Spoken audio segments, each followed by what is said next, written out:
At a house in northern Thailand, journalists working for the Democratic Voice of Burma get set for broadcast.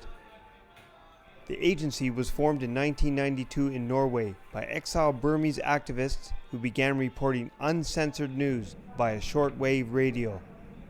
In 2005, the DVB expanded to satellite TV, using footage from undercover reporters who face imprisonment if they're caught working inside the country.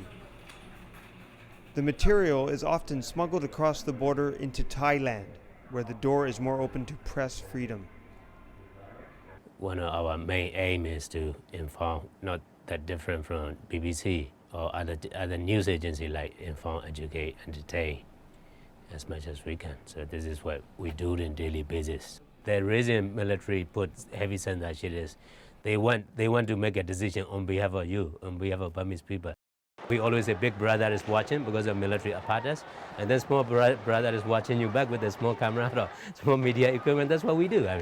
Then we make sure the military don't really do whatever they like to do. At least they have to be accountable for what they do or some abusers.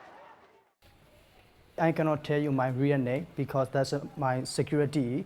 Every journalist who are working for DVB or who are working for exile media, they create the different name, which is not familiar with their friends, their family. Security, this is a very big concern for us because, if you are filming or taking picture or writing story for journalists, for the media or for exile media, you will be arrested because, the journalist is a kind of the enemy of the government in Burma. One of Mr. Z's colleagues was arrested and thrown in jail following work they completed on a documentary about the government's refusal to accept foreign aid for victims of Cyclone Nargis in 2008.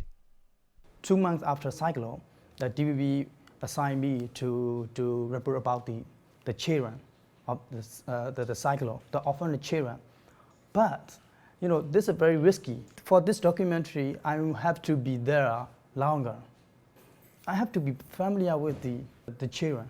I have to be very close with the village, but I cannot trust everybody because in Burma everybody cannot be trustful.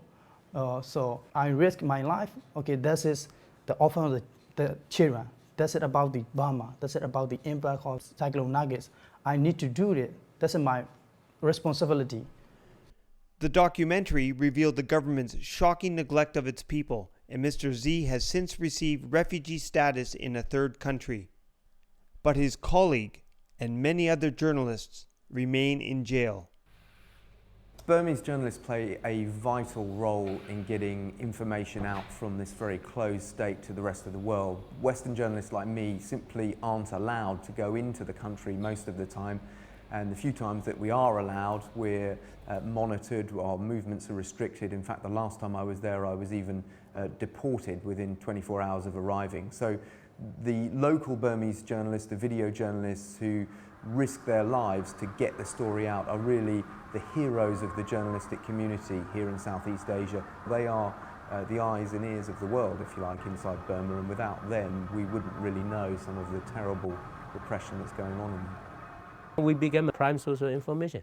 Anything happened, I got a phone call, or some DVB got a phone call, is it true?